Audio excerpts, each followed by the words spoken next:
Salam alaikum. Bismillah ar-Rahman ar-Rahim. Donc, la physique nucléaire, toujours. Programme du deuxième bac international, option française, sciences maths, sciences physique et SVT. Donc, la première leçon de la physique nucléaire, c'est la décroissance radioactive. Bon, exercice. Donc on a terminé le cours, on a fait déjà 3 exercices et dans cette vidéo, on va voir l'exercice numéro 4. Mon énoncé. Le nucléide tritium H3,1, voilà le nucléide tritium H3,1, c'est un isotope de l'hydrogène. Et radioactif β-.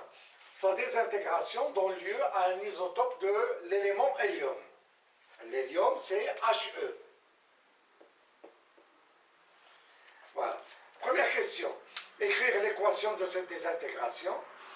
Deuxième question. On dispose d'un échantillon radioactif du nucléide tritium H3,1 contenant N0 noyaux à l'instant T0 égale à 0, soit N, le nombre de noyaux du tritium H3,1 dans l'échantillon à l'instant T. Le graphe ci-contre représente les variations de Ln de N. Ln, c'est le logarithme népérien. Logarithme népérien de n en fonction du temps. De 1, calculer n0. De 2, déterminer t1,2. Donc pour vous, mettez pause à la vidéo, essayez de chercher la solution, puis revoir la vidéo pour consulter cette solution. Donc la première question. Donc on vous demande d'écrire l'équation de cette désintégration. Donc H3,1 est radioactif β-. Et il donne l'isotope de l'élément hélium.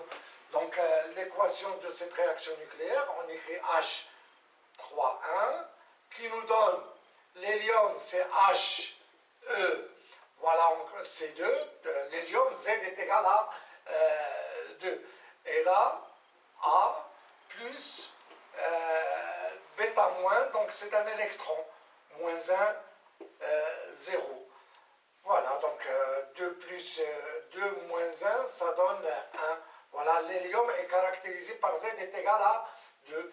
Donc là, en appliquant la loi de Soddy, concernant la conservation du nombre de masse, donc on a 3 est égal à A plus 0, donc A est égal à 3. Et on a, voilà, Z, voilà, 1 est égal à Z moins 1, donc Z est égal à 2.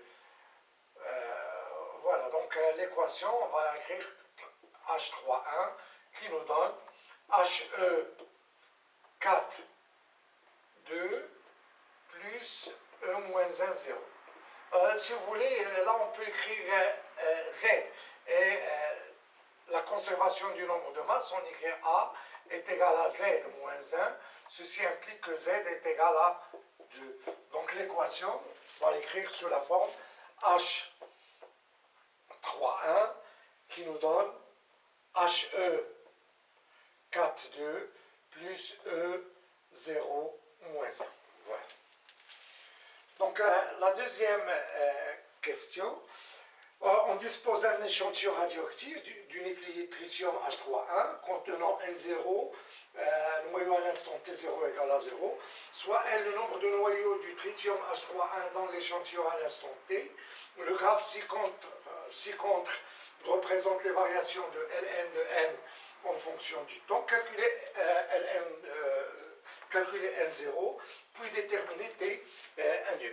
Donc pour cela, on applique la loi de décroissance radioactive, à savoir que N, voilà N de T si vous voulez, qui est égal à N, ça est égal à N0 exponentielle moins lambda T. Nous, on nous a donné Ln de N en fonction du temps, donc on va écrire Ln de N est égal à Ln, logarithme népérien, de N0 exponentielle moins lambda T. Et on sait que Ln de AB, A et B appartiennent à R étoile plus, ça est égal à Ln de A plus Ln de B. Donc Ln de N sera égal donc à Ln de n0 plus Ln de exponentielle moins lambda t.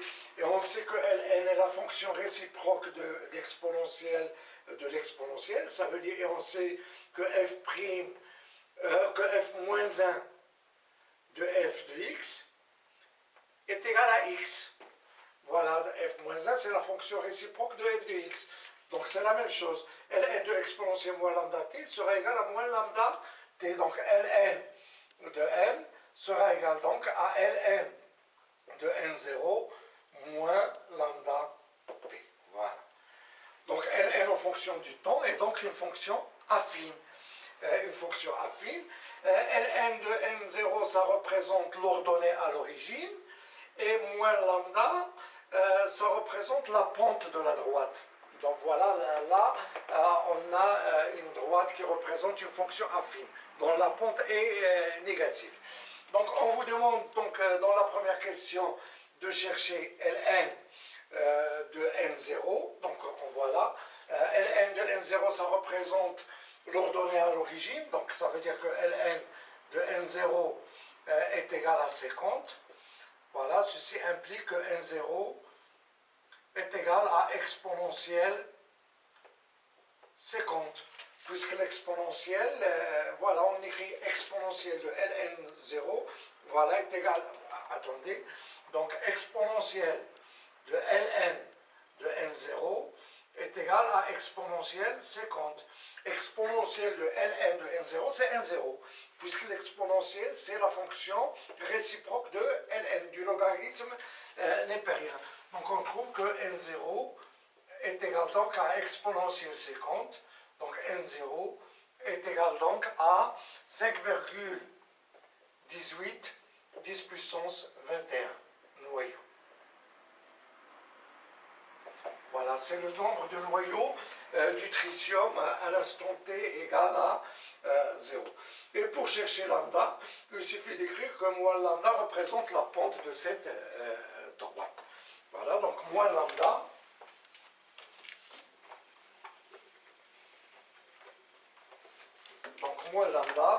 représente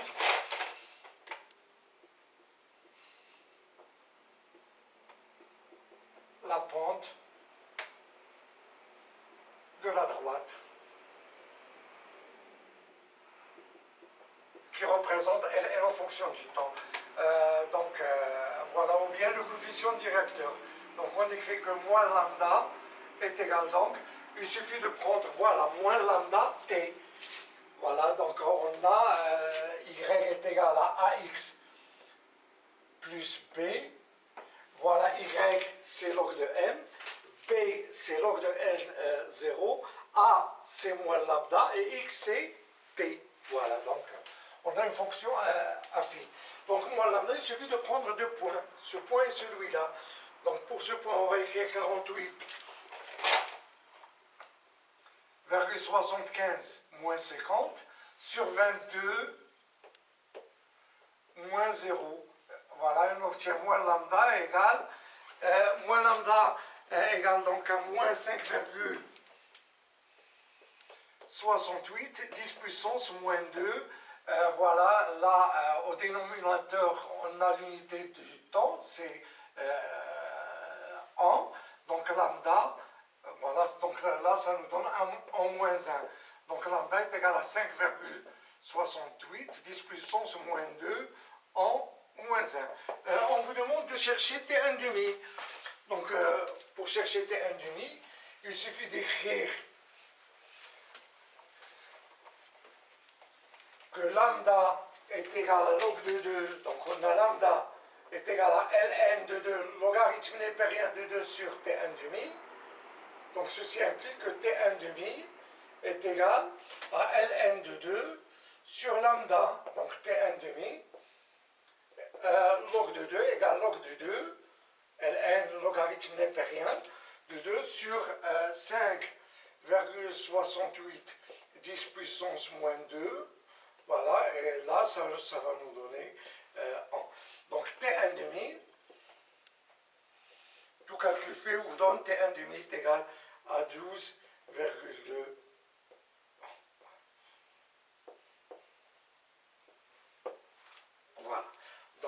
ainsi se termine cet exercice. Et si vous aimez ce que je viens de faire, faites j'aime et s'abonner à la chaîne et à bientôt.